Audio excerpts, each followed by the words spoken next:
Por quê? Porque uma vez que você ensinar isso aqui, ensinar, ou seja, pregando. Uma vez que você está pregando, você está ensinando também. Uma vez que você pregar isso aqui, você vai trazer o porquê da mensagem. E você tem que trazer o porquê da mensagem, tá? Você tem que colocar isso na cabeça da igreja. Você tem que colocar isso aqui na cabeça da igreja, tá bom? E agora eu vou voltar com vocês aqui para a gente montar, tá bom? E agora, gente, vamos lá. A introdução, como é que ficaria a introdução deste texto aqui, tá? Deste texto que nós escolhemos. Gênesis 22, do 1. Então, gente, como que ficaria aqui a introdução desse texto? Primeiro, contexto histórico. Contexto histórico. O que aconteceu aqui antes de Gênesis 22, que é relevante para a gente trazer, que vai dar todo o embasamento para a nossa mensagem. Primeiro ponto do contexto histórico era aonde... Contexto histórico, primeiro, tá? Contexto histórico. Contexto histórico aqui. Contexto histórico. Contexto histórico. Da onde Abraão estava vindo? O que aconteceu antes disso aqui? Antes de Gênesis 22, o que aconteceu? O que aconteceu, gente? Antes aqui. Que Abraão, ele veio. Da onde ele veio? Tá? Então, ó, nós sabemos que Abraão estava em Berseba. E antes de Abraão chegar em Berseba, ele estava em Gerar. E aí você tem que trazer o quê? O que levou Abraão a sair de Gerar e vir para Berseba? E o que aconteceu em Berseba antes de Deus pedir Isaac a Abraão? Primeiro contexto, tá bom? Depois, contexto geográfico. Contexto geográfico. Isso dentro da tua introdução, tá bom? Contexto geográfico. Berseba, de Gerar até Berseba, era aproximadamente 40 quilômetros. 40 quilômetros, tá? E aí você começa a especificar as qualidades, as características de Gerar, que fez Abraão sair de Gerar e vir para Berseba. Como foi as características de... qual eram as características de Berseba?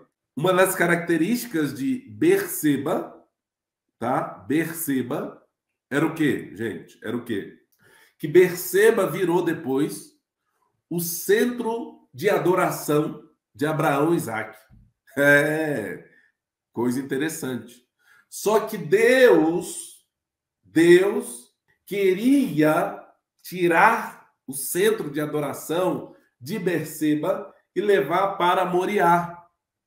Vocês sabiam, gente, que o templo foi construído exatamente em Moriá?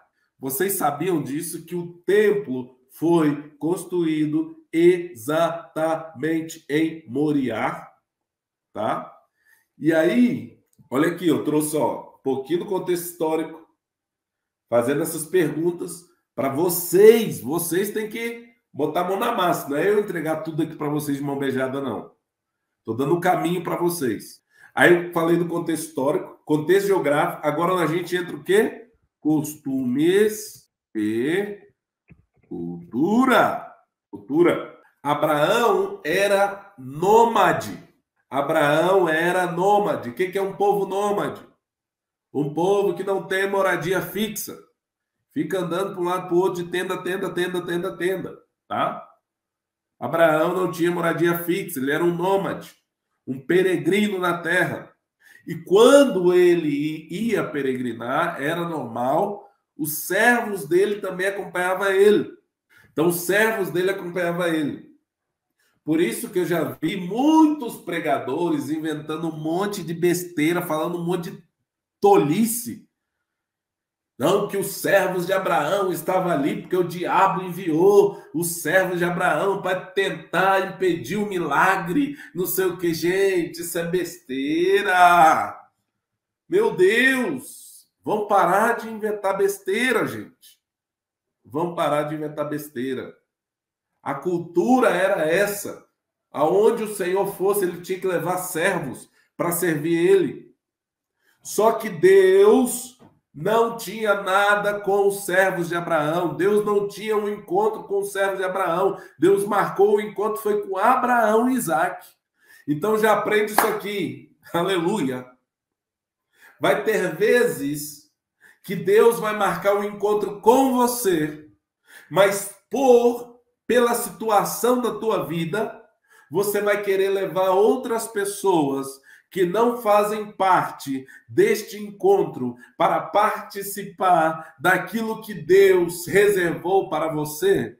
E Deus está dizendo para você: tem pessoas que não podem provar daquilo que você vai provar. Tem pessoas que não podem ver aquilo que você vai ver. Tem pessoas que não podem ouvir aquilo que você vai ouvir. Porque se Deus reservou para você, eles não vão entender. E quem toma posse dessa palavra aí? Aleluia, glória a Deus. Quem toma posse já dessa palavra? Glória a Deus. Foi por isso que os servos de Abraão não acompanharam ele até o final. Acompanharam só até onde ele quis, tá? Só até aonde ele quis. Glória a Deus, ó. Olha aqui, ó. Glória a Deus. Nossa irmã Edivânia, Nossa irmã Valéria, é verdade, eu creio. Aleluia. Olha aí, ó. Eu tomo posse. Glória a Deus, meu povo. Isso é coisa boa do céu. Isso é coisa boa do céu. Por quê, meus irmãos? Porque muitas das vezes Deus, ele quer levar a sua fé a um nível maior. Deus, ele quer abrir a tua visão para algo muito maior. Mas muitas das vezes nós levamos bagagens desnecessárias. Levamos bagagens desnecessárias para o momento da nossa transformação. E Deus está te perguntando nessa tarde: qual bagagem que você está carregando que está atrapalhando a transformação que Deus quer fazer na tua vida? Qual bagagem que você está levando que é desnecessária, é peso morto? E Deus está dizendo para você: enquanto você não se livrar do peso morto, eu não vou agir na tua vida. Enquanto você não se livrar do peso morto, eu não vou agir nas tuas finanças. Enquanto você não se livrar do peso morto, eu não vou agir na tua casa. Aleluia! Eu sinto a graça de Deus aqui. Para de levar peso morto no caminho. Para de carregar peso desnecessário. Para com isso. Para com isso. Glória a Deus. É isso aí, minha irmã. Verdade, pastor. Quando Deus fala para sair da sua parentela, ele leva. Glória a Deus, glória a Deus, glória a Deus. Aleluia. Então, meu povo, só voltar aqui para a gente recapitular o que a gente fez, tá? Ó, para montar nosso sermão aqui na prática, nós montamos o objetivo conforme o texto, tá? Montamos o tema conforme o tema da mensagem, conforme o objetivo.